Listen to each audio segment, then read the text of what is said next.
Hello दोस्तों।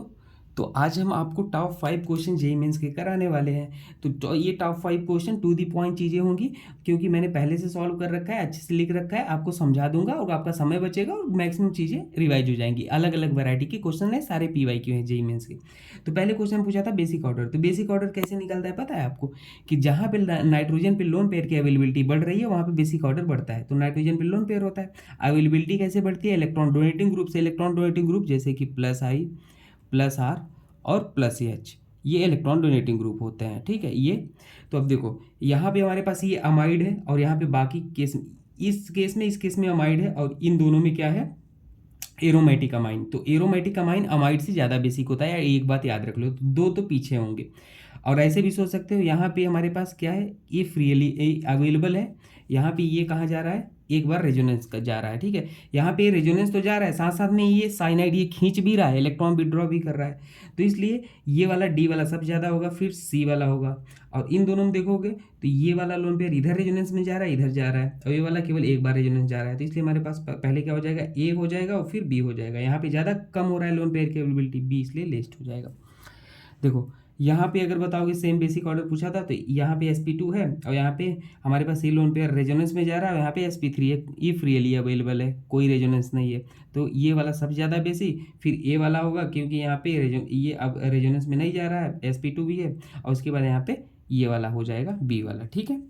अगर तीसरा क्वेश्चन में देखोगे तो यहाँ पे पूछा था कि प्रोटोनेशन कहाँ किस पोजीशन से इजली हो जाएगा? डी ए सी बी कहाँ से हो जाएगा?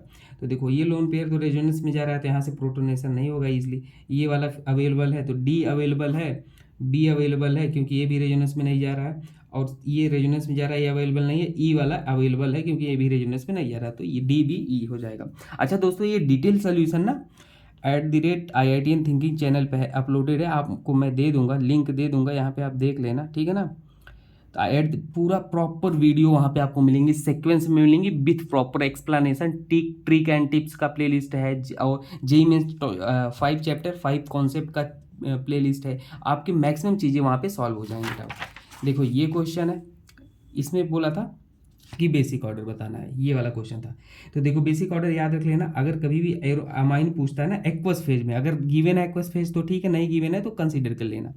तो एक्वस फेज में यहाँ पे अगर मिथाइल ग्रुप है तो 2 डिग्री 1 डिग्री फिर 3 डिग्री होता है, और अगर इथाइल ग्रुप है नाइट्रोजन से अटैच्ड है तो 2 डिग्री 3 डिग्री फिर 1 डिग्री होता है। ये याद रख लेना। अब इस क्वेश्चन को कैसे सॉल्व करना था? यहाँ पे देखो, ये 2 डिग्री था, तो 2 डिग्री और यहाँ पे ये 1 डिग्री, और ये बाकी फिनाइल, यहाँ पे फिनाइल लगा है तो ये तो लीस्ट हो जाएगा, क्योंकि यहाँ पे लोन पेयर ये रेजोनेंस में जा रहा है तो अवेलेबल ही नहीं है, तो डी तो लीस्ट हो जाएगा। इसमें देखोगे 2 डिग्री वाला ज़्यादा हो जाएगा, और यहाँ पे फिर 1 डिग्री, क्योंकि ये एथाइल है। एथाइल हमारे पास स्टेरिक कंपेयर, इसके कंपेरेटिवली सी के लेस स्टेरिक है और इलेक्ट्रॉन डोनेटिंग भी है। तो सी को हम बाद में कर देंगे, ए को पहले कर देंगे, तो बी ए सी डी हो जाएगा। ठीक है।